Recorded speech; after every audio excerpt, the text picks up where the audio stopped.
Hello friends, this is Monica Verma. Welcome to Education Hub. Today we are going to discuss PWD Act 1995. So let's have a look on it.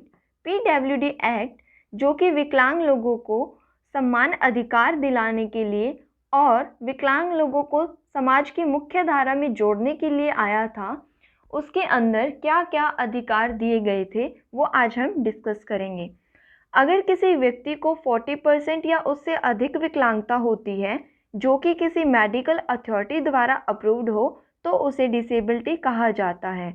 अगर किसी व्यक्ति को विकलांगता है या तो 40% या 40% से ज़्यादा और वो मेडिकल अथॉरिटी द्वारा अप्रूव्ड भी है तो उसे हम क्या कहते हैं, डिसेबिलिटी, अक्षमता कहते हैं। इन अक्षम व्यक्तियों को मुख्य धारा में जोड़ने के लिए पीडब्ल्यूडी एक्ट बनाया गया, जिसके अनुसार सभी विकलांग व्यक्तियों को सामान्य व्यक्तियों के समान अधिकार दिए जाएंगे। जो विकलांग पर्सन है या जो डिसेबल पर्सन है उन सबको नॉर्मल पर्सन्स के जो इक्वल राइट्स दिए जाएंगे, इसीलिए पीडब्ल्यूडी एक्ट बनाया गया। पीडब्ल्यूडी एक्ट लोकसभा द्वारा 12 दिसंबर 1995 को पास किया गया तथा 7 फरवरी 1996 को लागू किया गया। यह एक्ट जम्मू कश्मीर को छोड़कर पूरे भारत में लागू किया गया। पीडब्ल्यूडी एक्ट जो था 12 दिसंबर 1995 को पास हुआ लोकसभा में और 7 फरवरी 1996 को लागू कर दिया गया। लेकिन ये जो एक्ट था जम्मू कश्मीर को छोड़कर बाकी पूरे भारत में लागू हुआ था। जम्मू कश्मीर में ये एक्ट लागू नहीं हुआ था। यह एक्ट सभी विकलांग व्यक्तियों को समान अधिकार, अवसर और जो अधिकारों का संरक्षण और विकलांग व्यक्तियों के पूर्ण भागीदार का पक्षधर है कि जो डिसेबल पर्सन हैं उनको इक्वल अपॉर्चुनिटी दी जाए, उनके राइट्स की प्रोटेक्शन हो और जो उनका किसी भी एक्टिविटी में जो है उनका कंप्लीट इन्वॉल्वमेंट हो, इन सबको ये सपोर्ट करता है। कुछ स्टूडेंट्स अगर किसी वर्ड्स में प्रॉब्लम हो तो साथ में नीचे इंग्लिश में भी दिया गया है, आप इसे पढ़ सकते हैं। इस अधिनियम में विकलांग व्यक्ति को सेवाएं और सुविधाएं और समान अवसर प्रदान करने के लिए केंद्र सरकार और राज्य सरकार, स्थानीय निगम और नगर पालिकाओं को जिम्मेदारी सौंपी गई है ताकि वह खुद को अपने समाज के उत्पादक नागरिक साबित कर सकें। जो ये एक्ट आया था उनमें क्या है, जो डिसेबल पर्सन्स को इक्वल सेवाएं और सुविधाएं दी गई, समान अवसर प्रदान किए गए और इस सब के लिए क्या है, केंद्र सरकार, राज्य सरकार, स्थानीय निगम और नगर पालिकाओं, इन सबको जिम्मेदारियां सौंप दी गई इन डिसेबल पर्सन्स के राइट्स की, कि इनको ये राइट्स मिलने चाहिए, इनकी प्रोटेक्शन होनी चाहिए और इनको इक्वल अपॉर्चुनिटी मिलनी चाहिए ताकि जो ये डिसेबल पर्सन्स हैं वो भी अपने आप को, खुद को समाज के उत्पादक के रूप में साबित कर सके। या नेक्स्ट है पीडब्ल्यूडी एक्ट के अधीन अधिकार। पीडब्ल्यूडी एक्ट जो है कौन कौन से राइट्स देता है तो पढ़ते हैं हम इनको। विकलांगों को देखभाल और जीवन की प्रमुख धारा में उन्हें पुनर्निर्वाचित किए जाने का अधिकार है। विकलांग लोगों को देखभाल का अधिकार है कि विकलांग लोगों की देखभाल की जाएगी और उन्हें जीवन की जो प्रमुख धारा है उनमें जोड़ा जाएगा। ये जो अधिकार है विकलांग लोगों को दिया गया। हर विकलांग बच्चे को 18 वर्ष की आयु तक उपयुक्त वातावरण में निःशुल्क शिक्षा का अधिकार है, यानी right to free education.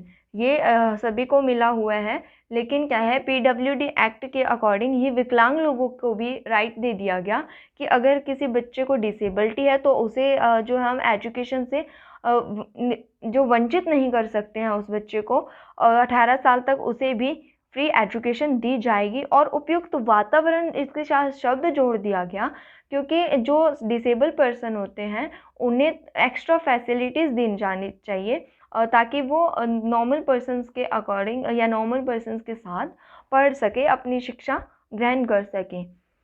Next है, सरकार को विशेष शिक्षा प्रदान करने के लिए विशेष स्कूल स्थापित करने चाहिए और सामान्य स्कूलों में विकलांग छात्रों के एकीकरण को बढ़ावा देना चाहिए। यानी जिन बच्चों को डिसेबिलिटी ज़्यादा है तो उनके लिए स्पेशल स्कूल्स खोले जाने चाहिए।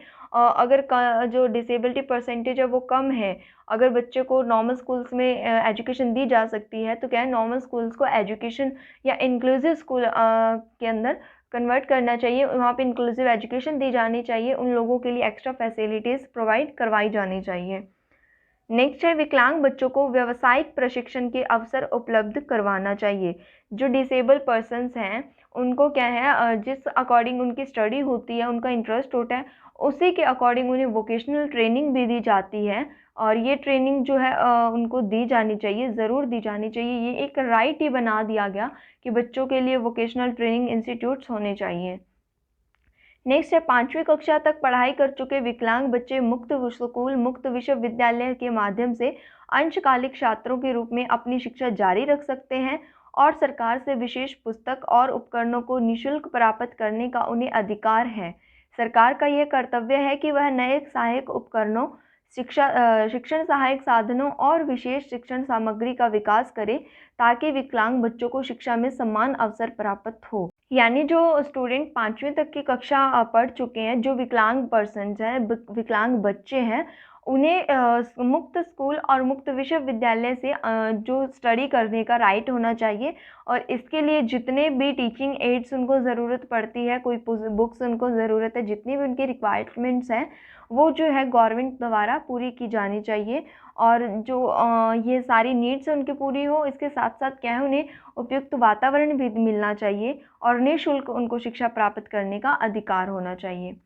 नेक्स्ट है विकलांग बच्चों को पढ़ाने के लिए सरकार शिक्षक प्रशिक्षण संस्थान स्थापित करे, विस्तृत शिक्षा संबंधी योजनाएं बनाए, विकलांग बच्चों को स्कूल आने के लिए परिवहन सुविधाएं उपलब्ध करवाएं, उन्हें पुस्तक, वर्दी और अन्य सामग्री, छात्रवृत्ति, पाठ्यक्रम और नेत्रहीन के लिए लिपि की सुविधा प्रदान करें। यानी जो डिसेबल पर्सन है उनको पढ़ाने के लिए सरकार द्वारा स्पेशल एजुकेटर तैयार किए जाने चाहिए और उनके लिए क्या है, उन्हें स्पेशल स्कूल्स में उन टीचर को ट्रेनिंग भी दी जानी चाहिए, यानी स्पेशल ट्रेनिंग इंस्टीट्यूट्स भी होने चाहिए। और उनकी शिक्षा को एक ब्रॉडन या कंसेप्ट बनाने के लिए, एक विस्तृत रूप देने के लिए उनके अलग अलग योजनाएं बनानी चाहिए, अलग अलग स्ट्रेटेजी बनाई जानी चाहिए जितनी भी ज़्यादा हो सके। क्योंकि विकलांग लोगों को क्या है, हम एक ही स्ट्रेटेजी से नहीं पढ़ा सकते हैं, हमें हो सकता है अलग अलग बच्चों के लिए अलग अलग स्ट्रेटेजी यूज़ करनी पड़ती है उनके लेवल के अकॉर्डिंग, कि बच्चा किस लेवल का है उसी के अकॉर्डिंग हमें उनके अलग स्ट्रेटेजीज यूज़ करनी पड़ती हैं। और विकलांग बच्चों को स्कूल आने जाने के लिए परिवहन की सुविधाएं उपलब्ध करवाएं, उनको बुक्स, वर्दी और जो कोई भी अदर जो टीचिंग एड्स है, जो भी उसको रिक्वायरमेंट्स है, वो उनको अवेलेबल करवाई जाए, स्कॉलरशिप्स दी जाए, करिकुलम दिया जाए उनको। और जो नेत्रहीन है, जो ब्लाइंड चिल्ड्रंस हैं, उनके लिए एक स्पेशलिस्ट जो है होना चाहिए, जो विजुअल इम्पेयर्ड का स्पेशलिस्ट हो, वो उनको टीचर प्रोवाइड करवाया जाना चाहिए। नेक्स्ट है केंद्र सरकार के कार्यालय के अधीन सार्वजनिक क्षेत्र की कंपनियों के निचले वर्गों के पदों में से 3% विकलांग व्यक्तियों के लिए आरक्षित हो। यह आरक्षण दृष्टि, श्रवण तथा अन्य शारीरिक क्षमताओं से प्रभावित व्यक्तियों के बीच समान रूप से बंटा हो। यानी केंद्र सरकार के कार्यालय के अधीन जितने भी सार्वजनिक क्षेत्र हैं, जितने भी सार्वजनिक क्षेत्र के अंदर जितने भी वर्क्स में जॉब है, तो उन जॉब सेक्टर्स में क्या है, 3% जो सीट्स हैं वो विकलांग पर्सन्स के लिए, डिसेबल पर्सन्स के लिए आरक्षित होनी चाहिए। और जो 3% सीट है वो भी इक्वली जो है बंटी होनी चाहिए। श्रवण बाधित, दृष्टि बाधित या अदर जो फिजिकल डिसेबिलिटी है, उन पर्सन्स के लिए इक्वली जो है बंटी होनी चाहिए। नेक्स्ट है सरकारी और सरकार से अनुदान प्राप्त शिक्षण संस्थानों को कम से कम 3% सीट विकलांगों के लिए आरक्षित करनी होती है। सरकारी या जो सरकारी है और या जो सरकार के अधीन कोई भी अदर जो है शिक्षण संस्थान है, जैसे कि जो लिमिटेड होते हैं या सरकारी मान्यता प्राप्त हैं जिनको, उनको भी क्या है 3% सीट जो है विकलांग लोगों के लिए आरक्षित करनी होती हैं। नेक्स्ट, ऐसे कर्मचारी जो सेवा काल में विकलांग हो गया हो, उसके विकलांगता की वजह से काम से नहीं निकाला जा सकता या पदावनत नहीं किया जा सकता, लेकिन उसे उसके वेतन और भत्तों के साथ दूसरे पद पर भेजा जा सकता है। और सेवा काल में शारीरिक क्षति होने पर किसी कर्मचारी को पदोन्नति से वंचित नहीं किया जा सकता। यानी कोई वर्कर है जो अपनी जॉब करते टाइम, कि उसकी जॉब लगी हुई है और उस टाइम वो अगर किसी वजह से डिसेबल हो जाता है, तो उसको क्या है, हम प्रमोशन तो दे सकते हैं, उसी सैलरी और उसी भत्ते के साथ क्या उसको किसी और पोस्ट पे हम ट्रांसफ़र कर सकते हैं, लेकिन हम उस पद से उसे पदोन्नत नहीं कर सकते, यानी उस पद से नीचे हटा नहीं सकते या उस पद से किसी भी तरह वंचित नहीं कर सकते कि आप बड़ी पोस्ट पे थे लेकिन आप डिसेबल हो गए तो आपको किसी छोटी पोस्ट पे भेज दिया गया, ऐसा नहीं हो सकता। हाँ, आप उसको ट्रांसफ़र कर सकते हैं, सेम उसी सैलरी उसी भत्ते के साथ आपको उस अदर पोस्ट पे उसको ट्रांसफ़र कर सकते हैं और प्रमोशन भी दे सकते हैं, लेकिन आप उन्हें हटा नहीं सकते। नेक्स्ट है, सभी गरीबी उन्मूलन कार्यक्रमों में इस बात की व्यवस्था है कि कम से कम 3% लाभार्थी विकलांग वर्ग के हो। जितने भी गरीबी उन्मूलन कार्यक्रम है, कोई भी एसोसिएशंस कोई भी प्रोग्राम चलाती है जो, उनमें क्या है सभी कम से कम 3% लाभार्थी विकलांग व्यक्ति होने चाहिए कि 3% सीट्स जो है वो हर जगह पे उनके लिए आरक्षित की गई है। विकलांगजनों को रोजगार देने के लिए सरकार विशेष रोजगार केंद्र स्थापित करे, यानी जो डिसेबल पर्सन है उनके लिए स्पेशली क्या है वोकेशनल ट्रेनिंग इंस्टीट्यूट्स होने चाहिए जहाँ पर क्या है उन्हें रोजगार दिया जा सके और उस रोजगार को करने की उन्हें ट्रेनिंग भी दी जा सके और साथ साथ उन्हें रोजगार भी मिल सके। नेक्स्ट, नियोक्ताओं को प्रोत्साहन देना ताकि वह सुनिश्चित किया जा सके कि उनके द्वारा लगाए गए कुल कर्मचारियों में से 5 व्यक्ति विकलांग हैं। आवास और पुनर्वास के उद्देश्यों के लिए विकलांग व्यक्ति रियायती दर पर जमीन के तरजीही आवंटन के हकदार होंगे, यानी जो डिसेबल पर्सन्स हैं वो भी क्या हैं आवास और पुनर्वास के उद्देश्यों के लिए, यानी उनको घर भी चाहिए और उनको पुनर्वासित करना भी आवश्यक होता है। इन उद्देश्यों की पूर्ति के लिए जो है जो रियायती दर होती है उस पर ज़मीन के हकदार होते हैं वो, जो बंटवारा होता है उसमें भी उनको इक्वल राइट्स मिलेंगे। विकलांग व्यक्तियों के साथ साथ परिवहन सुविधाओं, सड़क पर यातायात के संकेतों या निर्मित वातावरण में कोई भेदभाव नहीं किया जाएगा। सरकारी रोजगार के मामलों में विकलांग व्यक्तियों के साथ कोई भेदभाव नहीं होगा। जो डिसेबल पर्सन्स हैं परिवहन की सुविधाओं में उनके साथ कोई भी भेदभाव नहीं होगा, यानी कि जो हम कह सकते हैं कि सामाजिक यातायात के साधन हैं उनको कोई भी यूज़ कर सकता है, उनमें भी किसी भी बेस पे कोई भेदभाव नहीं होगा। और जो सड़क पर या यातायात के जितने भी संकेत वगैरह होते हैं या जो निर्मित वातावरण है उसमें भी उनके साथ कोई भेदभाव नहीं होगा। और सरकारी रोजगार में जो गवर्नमेंट जॉब्स होती है गवर्नमेंट सेक्टर्स में किसी व्यक्ति को सिर्फ इसलिए आप डिस्क्वालीफाई नहीं कर सकते कि वो एक डिसेबल पर्सन है। नेक्स्ट है, सरकार विकलांग व्यक्तियों या गंभीर विकलांगता से ग्रस्त व्यक्तियों के संस्थानों की मान्यता निर्धारित करेगी। गवर्नमेंट जो है स्पेशल जो ये डिसेबल पर्सन्स हैं इन लोगों के लिए या विकलांग व्यक्तियों या गंभीर विकलांगता यानी जो सीवियर या मॉडरेट या प्रोफाउंड कैटेगरी के हैं, ये जो है बच्चों की विकलांगता के लेवल होते हैं कि वो किस लेवल का है, इसके अकॉर्डिंग जो भी ग्रस्त है उनसे उनके संस्थानों की मान्यता निर्धारित करेगी कि उन बच्चों को जहाँ शिक्षा दी जा सके, जहाँ उन्हें वोकेशनल ट्रेनिंग दी जा सके, जहाँ उन्हें रोजगार दिया जा सके, उनके जो मान्यता सरकार उन्हें देगी।